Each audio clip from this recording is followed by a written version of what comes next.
నమస్కారం అండి. This is #యూ. సియా గోయల్, కేతన్ అగర్వాల్ అలాగే చేతన్ చౌదరి కేసులో పెద్ద ట్విస్ట్ వచ్చింది ఈరోజు. అడ్వకేట్స్ ఎంటర్ అయిపోయారు. ఎంటర్ అయిన తర్వాత మొత్తం సినిమా మారబోతుంది. ఈ కథలోకి వెళ్లే ముందు అసలు నిజంగా అక్కడ చేతన్ చౌదరి ఏం చేస్తున్నాడు? ఊరికే వెళ్ళాడా? చెప్పండి. ఇది కాకుండా ఇదేదో జస్ట్ అలా వెళ్ళిపోయి ఇలా ఫోర్ట్ నుంచి తోసేసిన మర్డర్ కేసు కాదు. ఒక్కసారి మనం చూస్తే వాళ్ళు యాక్చువల్గా గూగుల్లో వెతికి మ్యాప్ పెట్టుకుని ఫోర్ట్స్ ఐడెంటిఫై చేసి మరీ తీసుకెళ్లిన ప్లేస్ ఇది.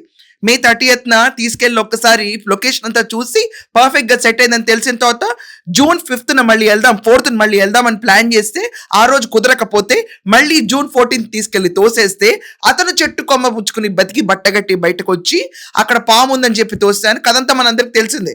తర్వాత June 18th పక్కాగా ప్లాన్ చేసి చేతన్ చౌదరి హెల్ప్ తీసుకుని ఆ అమ్మాయి తోసేసింది.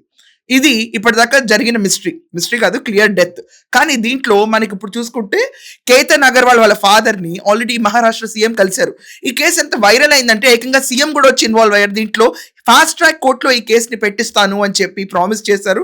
ప్రామిస్ చేసిన వెంటనే Ujjwal advocate public prosecutor already దీనికి అలొకేట్ చేశారు. ఆయన ఈ రోజు కేతన్ అగర్వాల్ తరఫున వాదించబోతున్నారు ఈ కేసులో.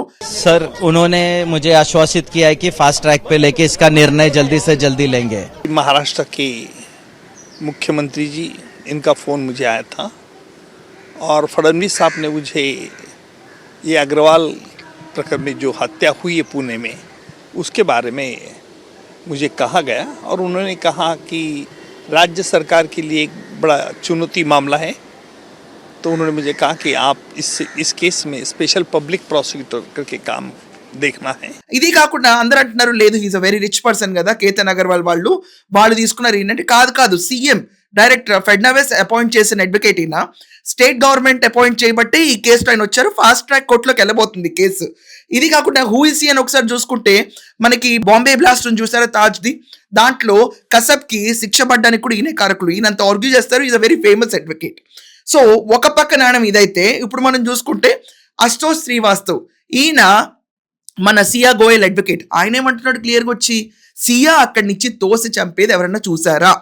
సియా ఈ క్రైమ్ లో ఇన్వాల్వ్ అయిందని ఎవరు చెప్పారు? ఐ విట్నెస్ ఉందా? రికార్డెడ్ ఎవిడెన్స్ ఉందా?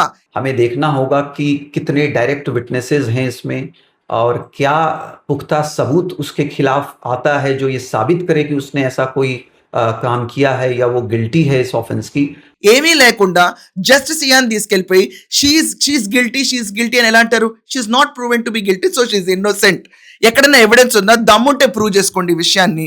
నేను మాత్రం ఎక్కడ ఒప్పుకోను. ఆ అమ్మాయి తోసిందంటానికి ఆధారాలు ఏంటి అని చెప్పి ఈరోజు కొత్త లాజిక్ తీసుకొచ్చాడు. ఆయన ప్రతి ఒక్క ప్రెస్ దగ్గరికి వెళ్ళి మాట్లాడడం మొదలు పెట్టారు. హీఈస్ సేయింగ్ అసలు సియా తోసిందని ప్రూవ్ చేయాలి కదా ముందు, చేయకముందే మీరు అందరూ ఎందుకు ఇది ట్రయల్ చేస్తున్నారు అని. ఓకే, ఈ రోజు మనం చూసుకుంటే పోలీసుల ముందు యాక్సెప్ట్ చేసింది సియా. ఏమని? మేము తోసాము, ఎస్ మేము తోసాము, అతను తోసాడు, ఇద్దరు వేసుకుంటున్నారు, but they both have killed him. అక్కడ దాకా ఒప్పుకున్నారు. ఏమని? విగ్గ పెట్టుకుంటున్నాడు, ప్యాచ్ పెట్టుకుంటున్నాడు, నత్ ఉంది, స్టామరింగ్ ఉంది, ప్రాబ్లమ్స్ ఉన్నాయి. ఇది కాకుండా మాకు ఆల్రెడీ లవ్ అఫేర్ ఉందని చెప్పి చేతన్ చౌదరితో కలిసి సియా ఇక్కడ తోసేసింది అని చెప్పి ఇక్కడ దాకా ఉంది. కానీ పోలీసుల ముందు ఒప్పుకుంటే సరిపోదు కదా, దీన్ని మొత్తం కన్స్ట్రక్ట్ చేయడానికి ఎవిడెన్స్ ఉండాలి కదా. ఆ అమ్మాయి వెళ్ళి మ్యాజిస్ట్రేట్ ముందు ఈ మాటలు చెప్పలా, కేవలం 4 walls పోలీసుల మధ్యలోనే చెప్పింది. మ్యాజిస్ట్రేట్ ముందు ఇప్పుడు చెప్తుందా అంటే డౌట్ఫుల్లే.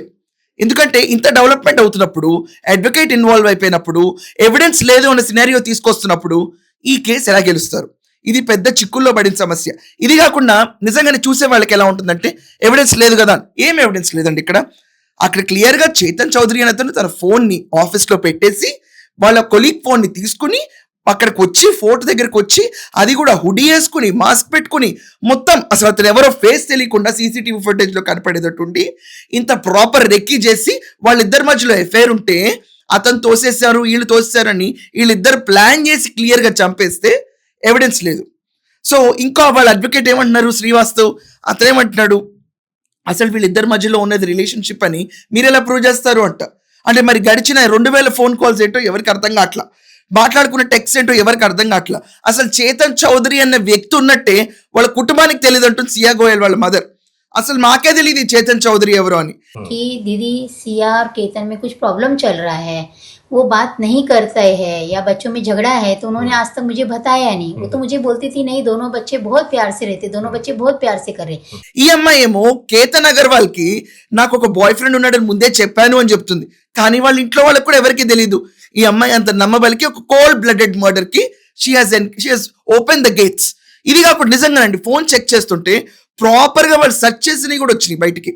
అంటే ఈ స్పాట్ ఎన్ని స్పాట్స్ ఎత్తికారు అంటండి వాళ్ళు ఫోర్ట్స్ లో ఎతికి చూస్ చేసుకుని పదే పదే అక్కడికి వెళ్ళి ఆఖరికి చేతన్ కూడా తన ఫోన్ ని ఆఫీస్ లో వదిలేసి పక్కా ప్లాన్ చేసి రెక్కీ చేసి అటెంప్ట్ ఫెయిల్ అయిన తర్వాత మళ్ళీ రెండో అటెంప్ట్ లో కొట్టి అతన్ని చంపేసి లిటరల్లీ తోసేసి ఈ రోజు మాకేం తెలీదు మ్యాజిస్ట్రేట్ ముందు ఒప్పుకోలేదు కదా ఈ విషయాన్ని, జస్ట్ పోలీస్ ముందు ఒప్పుకుంటే అది యాక్చువల్లీ పరిధిలోకి రాదు, ఎవిడెన్స్ లేని కేసు కింద ఇది క్లోజ్ అవ్వబోతుందని ఈ రోజు శ్రీవాస్తవ్ ఆర్గ్యూ చేస్తున్నాడు. ఇలాంటి పరిణామాల్లో నిజంగా ఎవరికి ఏం చేయాలో అర్థం కాదు.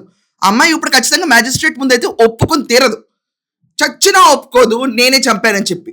పోలీసుల ముందు హడావిడిగా ఒప్పేసుకున్నారు. వన్స్ అడ్వకేట్ ఎంటర్స్ ఇది మొత్తం సీన్ మారిపోతుంది. ఇప్పుడు కోర్టులో చూడాలి.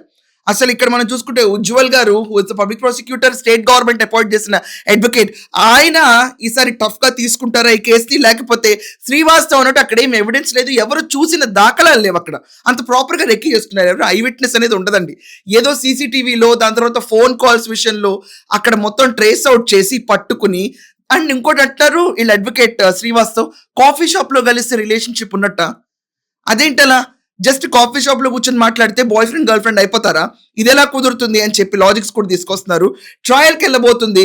సో ఇప్పటిదాకా వాళ్ళపైన ఏ కేసులు నమోదు అవ్వకూడదు. వాళ్ళు క్లియర్ గా చెప్తున్నాడు ఏంటంటే విట్నెస్ ఉండేదాకా, ఎవరైనా చూసామని విట్నెస్ చెప్పేదాకా she's not guilty, she's not at all guilty అన్న వర్డ్ కొత్తగా తీసుకొచ్చారు. దమ్ ఉంటే ప్రూవ్ చేయండి అంటున్నారు. ఇది ఒక సెన్సేషనల్ కేసు కింద మారిపోయింది. ఇప్పుడు ప్రూవింగ్ అనేది ఎలా జరుగుతుందో we have to wait and see. So మీ ఒపీనియన్ ఏంటి? ఇంత రెక్కి చేసి వెళ్ళిన అమ్మాయికి చివరికి ఆధారాలు లేకుండా బయటకు వస్తే మిగతా మహిళలు ఇదే ప్రాసెస్ లో వెళ్ళి లేకపోతే పురుషులు ఇలాగే చంపుకుంటూ పోతే ఎటు వెళ్తున్నాం? దీని గురించి మీ ఒపీనియన్ ఖచ్చితంగా రాయండి. That's all for now. Thank you.